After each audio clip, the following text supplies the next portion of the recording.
may, if you don't want to answer, you can, it's alright. It was last year when I went to court for my kids and ministries. Told me that they were applying for permanent custody over my kids, which meant I would never get them home.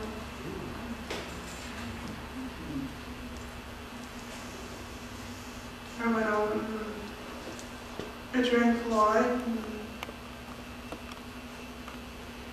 In August of last year, I went into treatment. I did a 6-week treatment program on someone else. And brought me back to this. It sounds like the music does a lot to really make you feel healthy and good. Is that?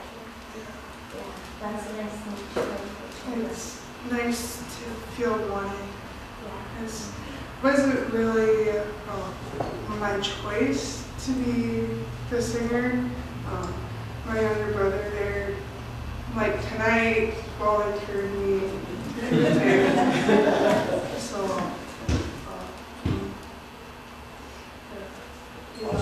singing brought me up on the drum, and it's brought me on the bass now. So.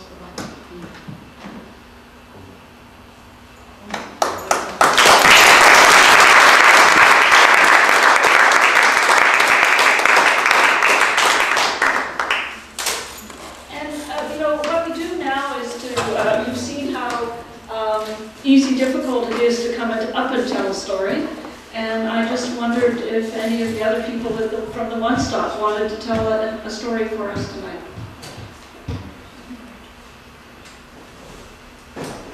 Courtney was thinking.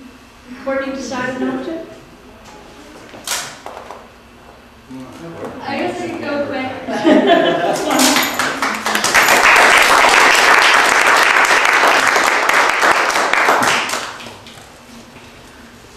Okay, so before we begin, I'd like to thank the Nanaimo Nation for allowing me to live and learn on their land. My name is Courtney. I work here at the One Stop. Definitely wasn't intending on telling a story tonight, but I think fitting in, and man, that's tough. Like growing up, I had a really tough time fitting into a group of friends, and I was really involved in my school and was really driven and get good grades and whatnot, but I think I got really caught up in artificial sense of belonging, I guess, in the high school. So when I finished high school, I moved to Victoria, and it was there that I thought I would really find my community, and I thought I would really find a place to call home. And when I first got there, I was so excited to tell everyone, yeah, this is my home actually, I'm from Victoria. Like, yeah, this is great, and I really liked UVic, it was good. Did a lot of learning there though, and I started meditating when I went to UVic, and learned a lot about meditation and did a lot of inner learning, I guess, and yeah, I got really settled into a community there. Through meditation and through environmental activism, I guess. And still though, I felt that it wasn't my home. I felt like I didn't know where my home was, and felt like I didn't really belong. Went through some ups and downs and came back to Nanaimo again. And upon being back in Nanaimo, I've grown up a little more. Live on my own again, and I guess I've kind of realized that you can't always be searching for home. Home is kind of where you are and in that moment, and as long as you are there, and yeah, as long as you're there in that moment and living it mindfully, I guess that's kind of where your home is. So that's kind of all I got today. But yeah, thanks for inviting me to share. I really love this youth center and working here, and yeah, growing up is tough, so hang in there. Everyone will find where they belong one day. Yeah. Thanks.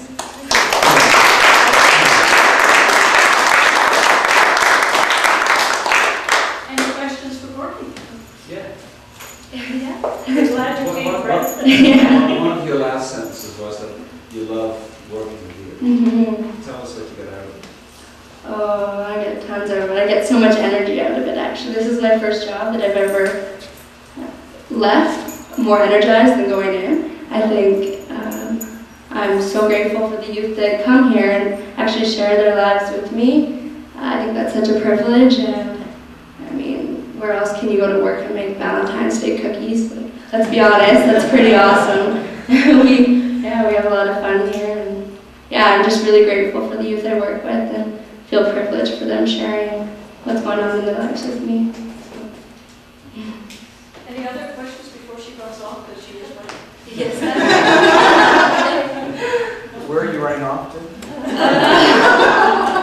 Nowhere. I'm working till 9. Not in front of the microphone is where you're running to. Yeah. Oh, thank you.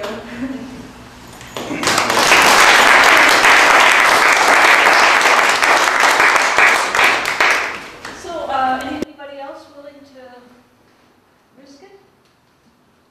I think we're a very, what would you call it, receptive audience? I'll do a short one. All right. I like the shirt. Have to tell a story. You got a story, Tom? No. No, I'm sure. Maybe after you do it, you might have second thoughts. Right. This is about a woman who was pregnant, and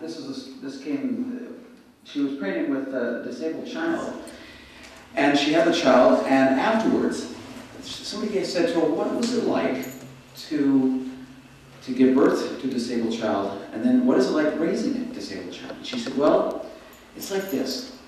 It's like when you hear about Italy, and you want to go to Italy, and you get all revved up to go to Italy. You know, you go and you buy the guidebooks, and you learn all about Rome and about Florence and the beautiful architecture, the ceilings of the Sistine Chapel, and the canals in Venice.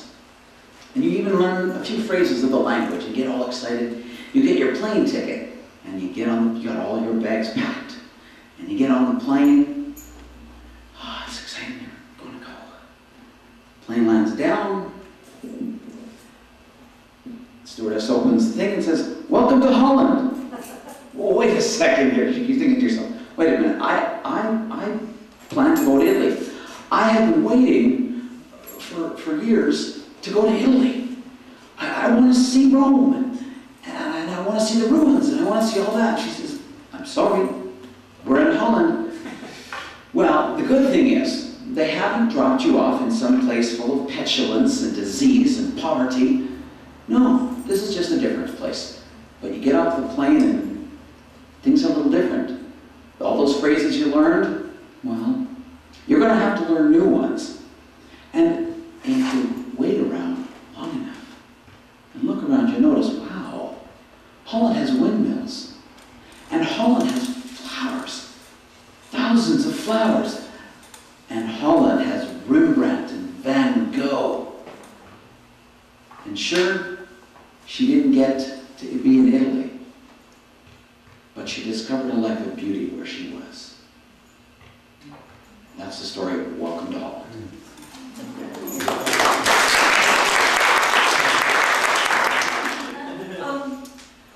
I just want to thank you all for coming out and listening to the stories tonight. I want to really tell you how much I appreciate the stories that we've heard, and I know we've all appreciated them. And I just want to, again,